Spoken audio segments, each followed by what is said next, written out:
오늘은 마태복음 25번째 설교로 권능을 넘어서는 핑계라는 제목으로 읽겠습니다.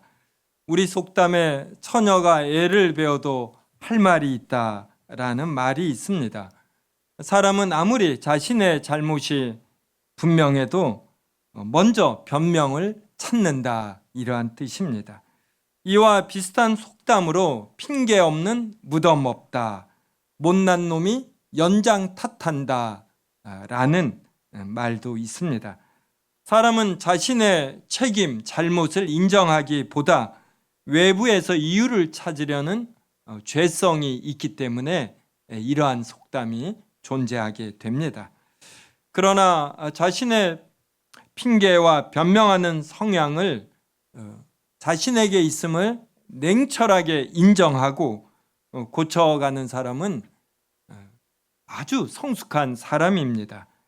예를 들어 목수가 어떠한 작품을 만들었습니다. 어떤 사람에게 부탁을 받고 그 사람이 요구하는 대로 작품을 만들었는데 주변 사람들이 그리고 의뢰인도 마음에 들지 않는 것입니다. 그럴 때 연장이 나빠서 그랬다, 혹은 이 의뢰인이 사다 준 이 재질이 나빠서 그랬다, 이렇게 핑계를 대지 않고 바로 그 자리에서 내가 실력이 부족했습니다, 이렇게 인정하며 자신의 잘못을 찾아내는 사람, 이런 사람이 많지 않고, 이런 사람이 거기에다가 노력을 더하면 장인이 되기 쉽습니다. 오늘 본문을 봅시다. 오늘 본문에서 예수님은 당시 세대를 장터에서 노는 아이들에 비유하셨습니다. 17절을 보면 우리가 너희를 향하여 피리를 불어도 너희가 춤추지 않고 우리가 슬피 울어도 너희가 가슴을 치지 아니하였다라고 나옵니다. 아이들이 장터에 모여 놀이를 했습니다.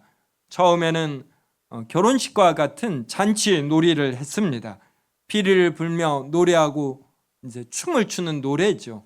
그런데 일부 동무들은 여기에 동참하지 않는 것입니다. 이들은 핑계를 대었습니다. 춤출 기분이 내가 지금 아니다. 또 장터에 사람들이 많은데 그 많은 사람들 앞에서 어떻게 춤을 추라 말이냐, 이렇게 핑계를 대었습니다. 이번에는 아이들이 장례식과 같은 슬픈 놀이를 했습니다. 그래서 슬피 울었습니다. 그런데도 어떤 아이들은 가슴을 치며 슬퍼하지 않으며 이러한 핑계를 대었습니다. 멀쩡한 장터에서 왜 울고 불고 난리냐, 시장 분위기 다 망친다, 나는 억지로 웃을 수는 있지만 억지로 우는 일은 원래 잘 못한다, 이렇게 핑계를 대었습니다.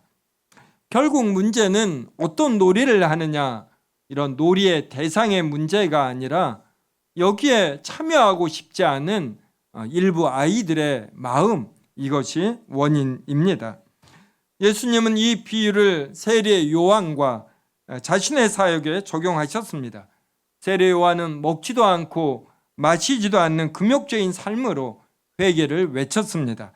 그러나 사람들은 이런 세례 요한의 사역을 보며 귀신이 들려서 먹지도 않고 마시지도 않는다라며 비난했습니다.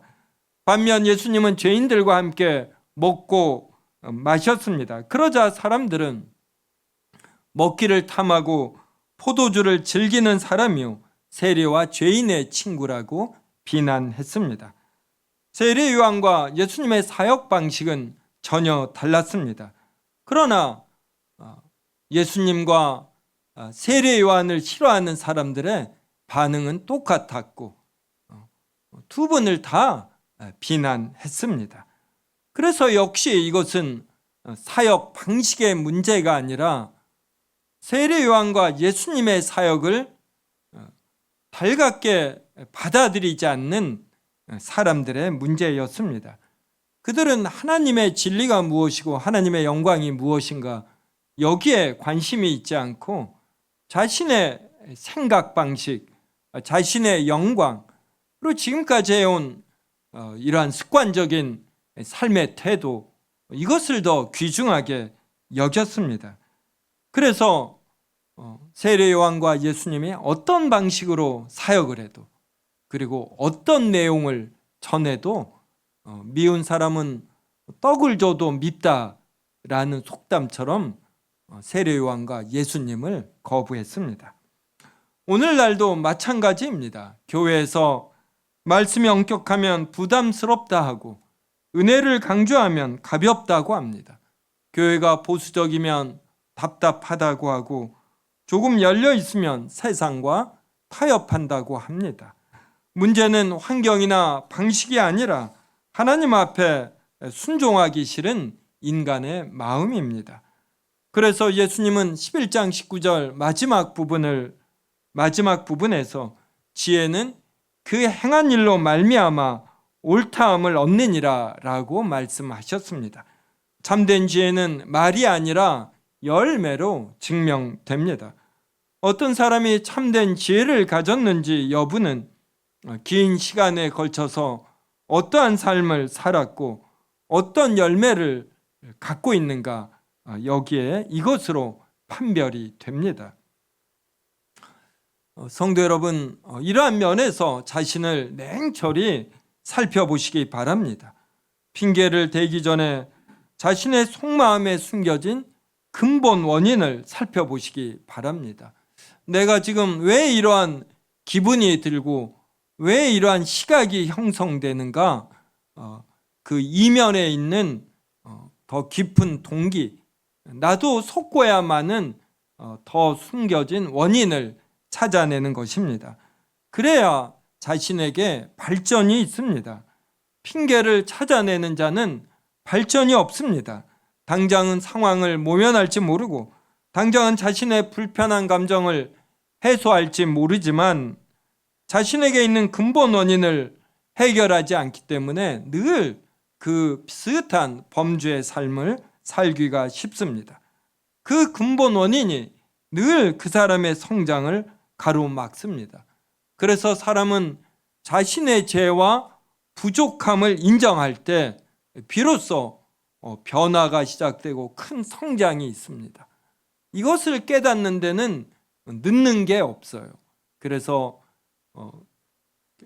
뭐 이런 비슷한 속담이 있는데요. 늦을 때가 빠르단가요? 네, 이것처럼. 그래서 우리가 자신을 냉철히 살피고 그때부터 변화와 성장을 시도하면 그러면 정말 빠르게 변화와 성장이 있습니다. 어느 공동체나 늘 불평하는 사람이 있습니다. 처음에는 그의 말이 그렇듯하게 들리지만 시간이 지나면 문제의 원인이 어떤 그 문제 자체나 환경에 있는 것이 아니라 그 사람 자신에게 있음을 알게 됩니다. 시각이 비뚤어지면 모든 것을 비뚤어지게 해석하는 것, 이것은 너무나 자연스러운 현상입니다. 이러한 시각은 상대방의 입장에 설 때야 변화됩니다. 우리가 이미 살펴본 마태복음 7장 12절 우리 같이 한번 읽어보겠습니다. 시작. 그러므로 무엇이든지 남에게 대접을 받고자 하는 대로 너희도 남을 대접하라. 이것이 율법이요 선지자니라. 신앙생활은 여러 가지로 정의할 수 있는데 이 구절에 의해서도 정의할 수 있습니다. 그래서 신앙생활이란 끊임없이 자기 중심성을 깨트리고 상대방을 이해하는 훈련입니다. 그래서 누구와 무슨 일을 할 때 이 상대방은 나에게 뭘 원하는가, 내가 무엇을 할 때 이 상대방이 원할까, 이 생각을 해보는 것입니다. 그런데 이 일이 얼마나 어려운지 모릅니다. 자신에게 자연스럽게 그냥 자동적으로 형성되는 감정이 있고, 그리고 무엇을 보면은 그냥 바로 떠오르는 이걸 우리가 직관이라고 하죠. 이러한 직관이 있고 그에 따라서 이어지는 생각이 있습니다. 논리 패턴이 있어요. 이것을 바꾸는 일은 정말 물줄기를 바꾸는 일만큼 그렇게 힘든 것입니다. 제가 10대 때 일기를 봅니다. 지금과 큰 틀에서 크게 틀리지 않아요. 사람은 이렇게 이 자신의 어떤 근본 성향이 있어요. 뭐 근본이란 표현까지는 좀 그렇고 이렇게 큰 성향이 있습니다. 이 성향이 잘못되어도 이 성향에 머무는 것이 사람입니다. 그래서 자신의 성향이 무엇인지를 아는 것, 이것만 알아도 대단하죠.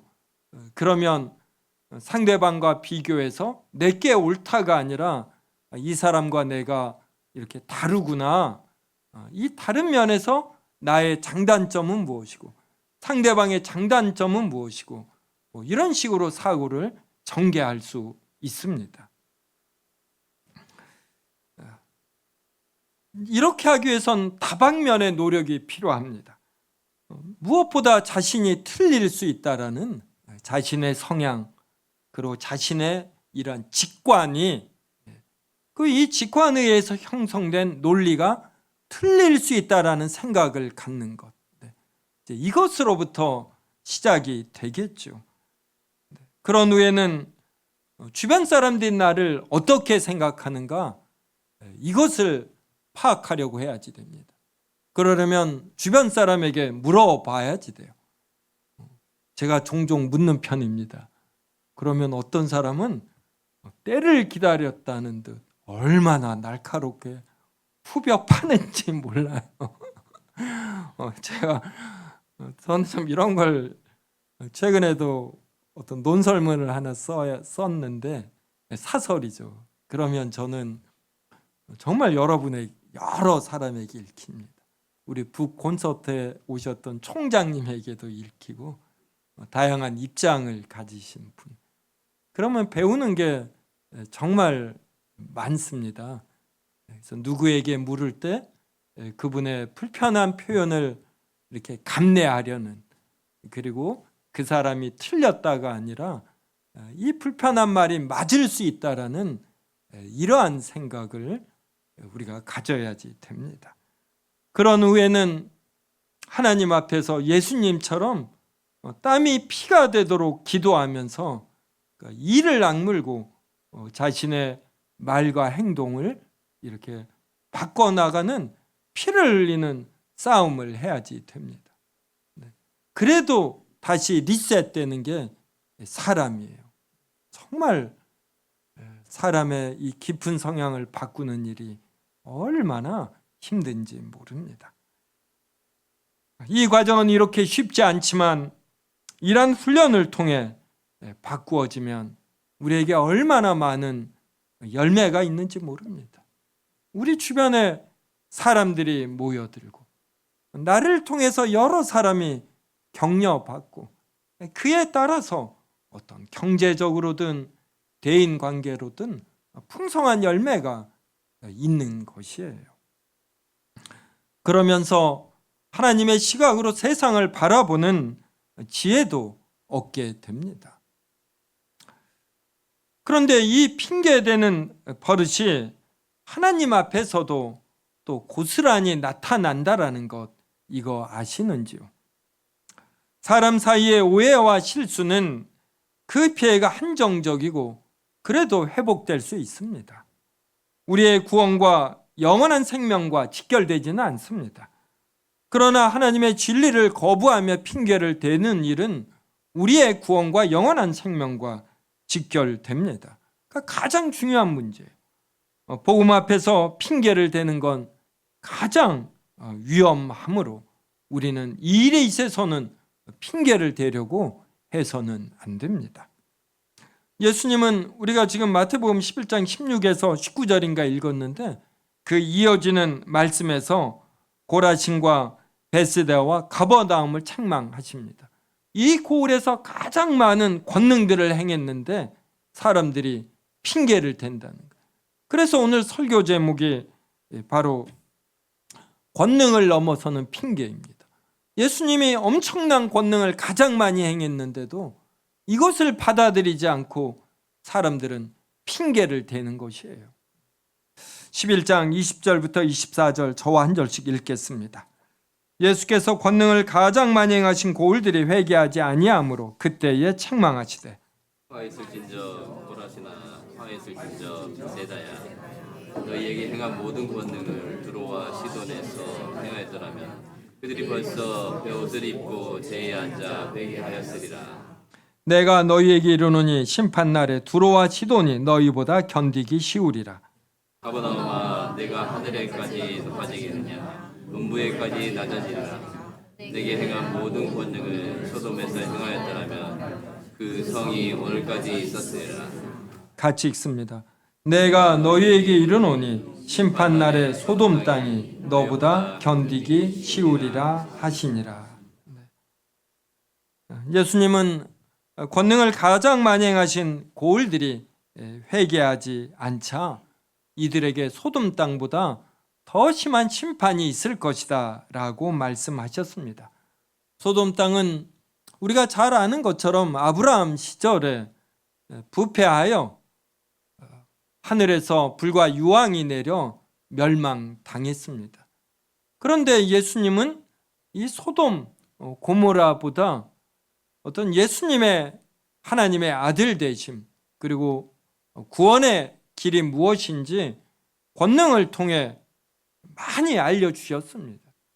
이러한 생생한 증거와 계시를 거부하였기 때문에 그리고 쓸데없는 핑계를 대었기 때문에 이들이 받는 심판은 소돔보다 더 큰 것입니다.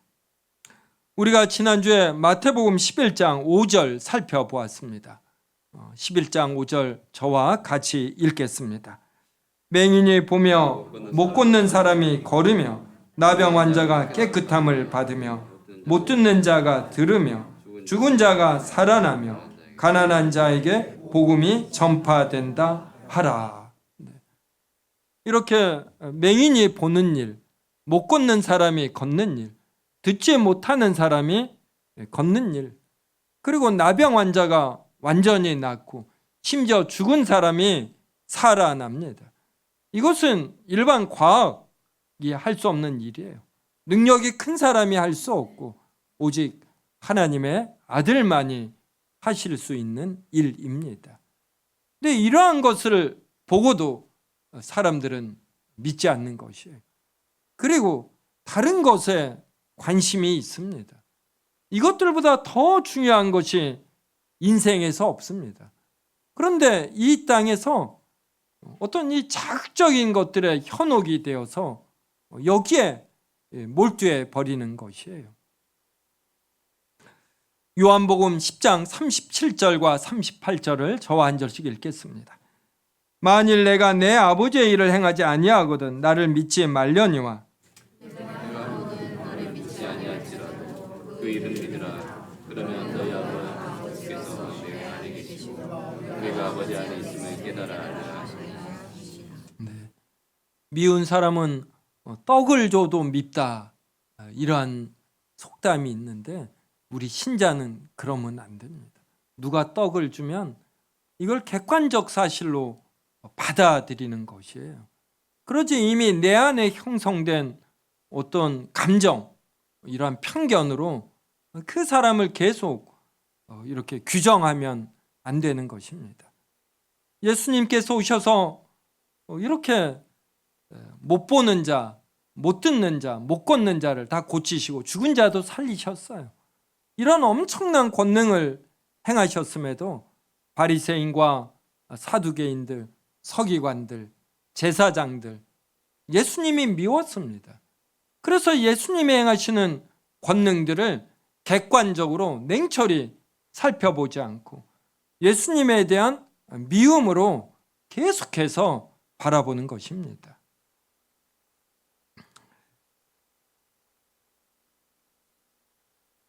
예수님께서 행하신 하나님 아버지의 일이 얼마나 많은지 모릅니다. 지금도 곳곳에 넘쳐납니다. 이렇게 봄을 지나 여름이 오는 것, 비가 내리는 것, 전부 다 우리가 마음문을 열면 하나님의 권능들이 넘쳐나지요. 이것을 그대로 곧게 받는 시각, 여기 이러한 것들을 보면서 하나님의 영광을 아는 것, 또 하나님의 진리가 기록된 성경 말씀을 통해서 이 하나님의 진리를 깨닫는 것, 이게 얼마나 중요한지 모릅니다. 그래서 자신의 편견, 시각, 이것을 계속해서 수정해 가야 합니다.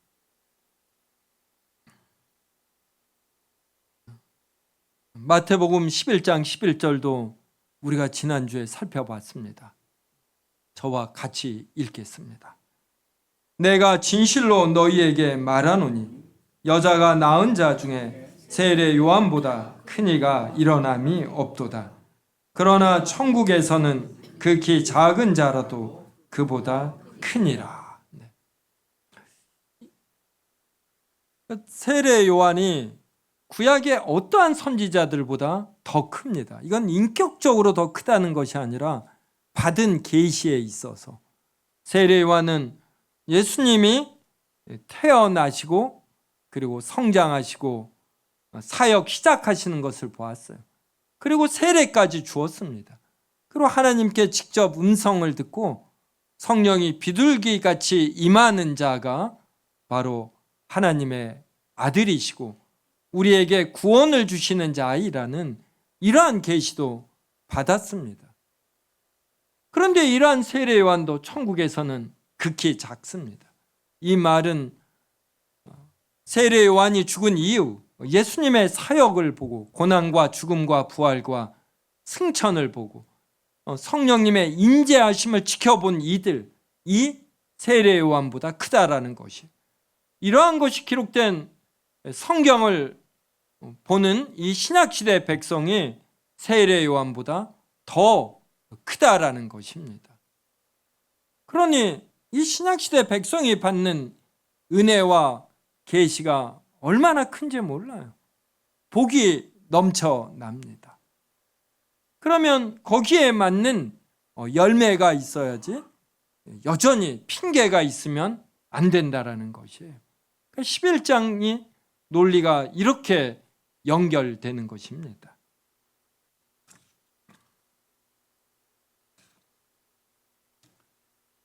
은혜와 계시가 더 주어진 자에게는 그에 대한 책임이 또한 커집니다. 권한이 크면 책임이 크듯 말입니다. 그래서 예수님의 풍성한 계시를 받은 자들이 이것을 받아들이지 않고 거절할 때 소돔 땅보다 심판이 더 크다, 이렇게 예수님이 말씀하십니다. 성도 여러분, 요사이 주식시장이 화랑입니다. 저에게까지 소식이 들리고 저도 문득 이렇게 좀 자극이 돼요. 이렇게 가끔 주식 소식을 접하면 제가 놀랍니다. 여러분이 놀랄 정도로 제가 어떤 면에서는 경제관념이 없습니다. 제가 또 더 사택에 사니까 요사이 아파트 전세 가격 값을 몰랐어요. 그러다 어떻게 다른 목사님이 이 아파트 전세를 갔는데 이 가격을 듣고 제가 놀라 버렸습니다. 주식 시황을 알고 어떤 주식을 살고 파느냐가 경제 수익을 올리는가, 이거 아는 것 필요합니다. 경제 감각을 갖고 좋은 곳에 아파트를 사는 것 필요하지요.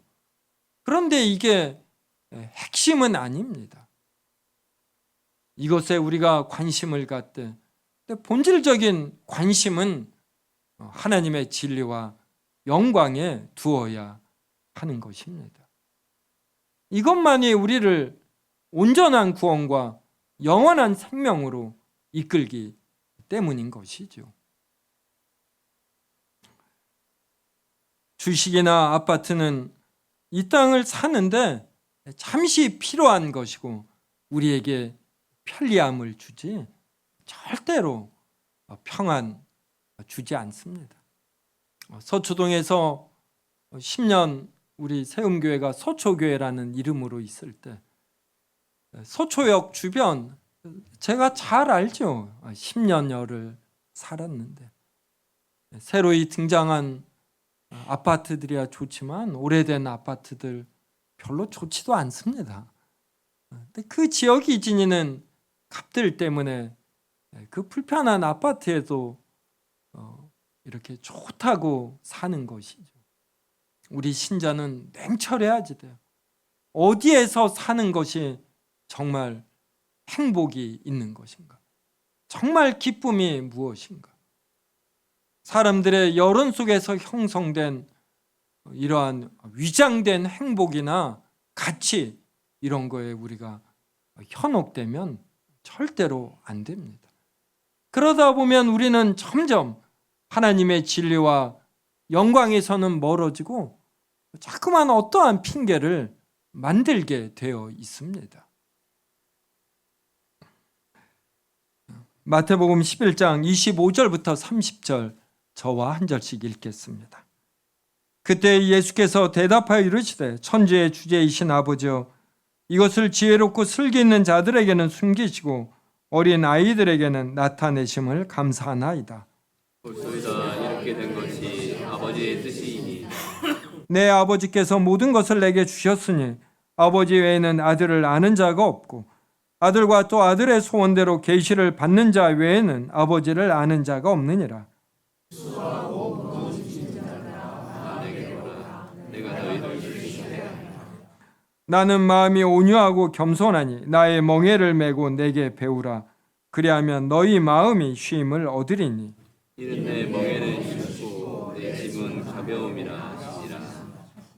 성도 여러분, 우리는 예수 그리스도를 아는 계시를 어떻게 이해하고 믿게 되었을까요? 이건 순전히 하나님의 주권적 은혜입니다.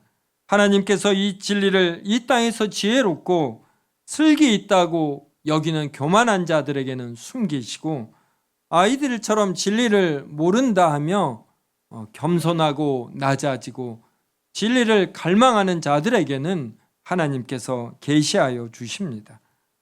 이렇게 하시는 것은 하나님 아버지의 주권적 뜻입니다. 예수 그리스도께서 창세전에 하나님 아버지와 더불어 우리를 택하시고 때가 되자 우리에게 계시를 주셔서 우리가 하나님을 알게 되었습니다. 하나님의 계시를 받고 믿고 이해하는 자에게 하나님이 주시는 쉼, 안식이 있습니다. 하나님은 우리에게 진리와 지혜와 평안과 쉼을 주십니다. 우리가 사는 것이 힘들고 무겁다고 느껴질 때 예수님의 진리와 평안을 바라보아야 합니다. 사람들이 만든 사상이나 이념이나 어떠한 심리적인 것, 이것이 우리에게 이러한 절대적인 안식을 절대로 주지 못합니다. 다른 사람들이나 어떤 단체도 우리에게 근본적인 쉼과 평안을 주지 못합니다. 오직 예수님만 우리를 쉬게 하십니다. 열심히 사는 이러한 사람들, 젊은이들을 보면은 기특하고 대견하게 여겨집니다. 그러면서도 그들이 짊어지게 버거운 짐들을 지고 끙끙대는 듯하여 안타깝기도 합니다.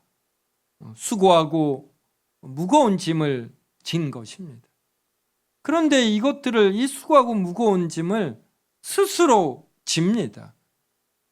그 무거운 짐이 자신에게 어떠한 좋은 직업과 많은 재산과 안정적인 미래를 준다라고 이렇게 착각하기 때문인 것이죠. 사도행전 26장 14절 말씀을 제가 읽겠습니다. 이것은 사울이, 그러니까 사도 바울이 예수님을 알기 전에 예수님을 믿는 자들을 도시락을 싸들고 잡으러 다니지 않았습니까?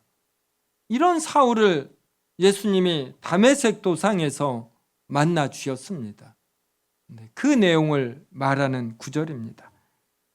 우리가 다 땅에 엎드러짐에 내가 소리를 들으니 히브리 말로 이르되 사울아 사울아 내가 어찌하여 나를 박해하느냐 가시체를 뒷발질하기가 내게 고생이니라. 사도 바울은 열심히 대단한 자였어요. 그래서 그는 이 잘못된 신앙 지식을 갖고 하나님으로서 사람이 되신 예수 그리스도를 몰랐습니다. 그래서 이런 예수님을 믿는 자들을 대제사장 이러한 사람들의 허락을 받고 잡으러 다녔어요. 열심히 잡으러 다닌 것입니다. 근데 이런 사울에 대해서 하나님께서 사울아 사울아 내가 어찌하여 나를 박해하느냐 너가 왜 진리를 뭉개뜨리고 진리를 역행하여 사느냐 이런 뜻이기도 하죠. 가시체를 뒷발질하기가 내게 고생이니라. 너가 하는 모든 일이 지금 고생이다. 이 가시체라는 것은 소나 가축을 부릴 때 이렇게 말을 듣지 않으면 날카로운 쇠 꼬챙이처럼 이렇게 가시가 있어서 이렇게 찌르는 것입니다. 그러면 아프거든요. 그러면 뒷발질해서 이걸 없애려고 하면 더 깊숙이 찔려서 더 아파집니다. 사울이 하는 짓이 이러한 것이에요. 때때로 열심히 사는 사람을 볼 때 스스로 무거운 짐을 지는 듯한 이러한 것을 보게 됩니다. 그러면 얼마나 안타까운지 몰라요. 근데 그 사람은 모릅니다. 이렇게 사는 것이 안정된 미래를 위한 자신의 투자라고 생각하는 것이죠. 성도 여러분, 우리가 지지 않아도 되는 무거운 짐을 지느라 수고하지 않는지 이렇게 살펴볼 필요가 있습니다. 요사이 내가 이렇게 시간을 쏟고 있는 것, 정열을 바치고 있는 것, 이것이 하나님께서 기뻐하시는 것인지 한번 냉철히 살펴보시기 바랍니다. 우리가 가치 있다고 여기는 것들에 시간과 정열을 쏟아붓고 있는데 이것이 가시체처럼 우리를 힘들게 하는 것은 아닌지 살펴보는 것입니다. 우리는 삶이 힘들수록 내가 하나님이 말하지 않는 짐을 지느라 힘들지 않은지 이렇게 다른 관점으로 살펴볼 필요가 있습니다. 하나님의 뜻을 거스르며 인간적인 핑계를 대고 내 고집대로 사는 것이야말로 내 영혼을 찌르는 가장 고생스러운 일에 속합니다. 성도 여러분, 이번 한 주는 일들을 많이 하시기보다 내가 올바른 짐을 지고 있는지 살피는 시간을 많이 가지시기 바랍니다. 때로는 아주 바쁜 힘든 열심보다 깊은 생각이 중요할 때가 있습니다. 하나님께 기도하면서 하나님이 주신 성경책을 보면서 내가 올바른 짐을 지고 있는지 이렇게 살펴보는 것입니다. 내가 쓸데없는 핑계를 대고 있지는 않는지, 내가 나의 마음속에 이렇게 잘못된 동기가 있는데 이것은 고치지 않고 어떤 주변을 날카롭게 비판하고 있는 것은 아닌지 살펴보는 것입니다. 중요한 팁은 현재 여러분이 몰두하는 일에서 이렇게 근본적인 영적 쉼을 얻고 있는가, 이게 팁입니다. 이런 영적 쉼을 얻고 있으면 그 일을 계속하시면 됩니다. 영적인 쉼은 없고 무언가 나의 열심으로, 그래서 어떤 조바심 속에서 이러한 인간적 열심을 내고 있는 듯하면 한번 한 발짝 물러서서 내가 지혜롭게 살고 있는가 이렇게 살피며 하나님의 지혜를 구하시기 바랍니다. 그래서 오늘 본문처럼 참 이 말씀 따뜻하지 않습니까? 수고하고 무거운 짐진 자들아 다 내게로 오라. 내가 너희를 쉬게 하리라. 성도 여러분, 무거운 짐이 있으면, 그리고 삶이 너무 수고스러운 듯해서 힘들면 하던 일 잠시 내려놓고 예수님께로 가시기 바랍니다. 예수님이 이렇게 말씀하셔요. 나는 마음이 온유하고 겸손하니 나의 멍에를 메고 내게 배우라. 그리하면 너희 마음이 쉼을 얻으리니 이는 내 멍에는 쉽고 내 짐은 가벼움이라. 이러한 예수님에게 가서 온전한 쉼을 누리는 한 주가 되기를 바랍니다.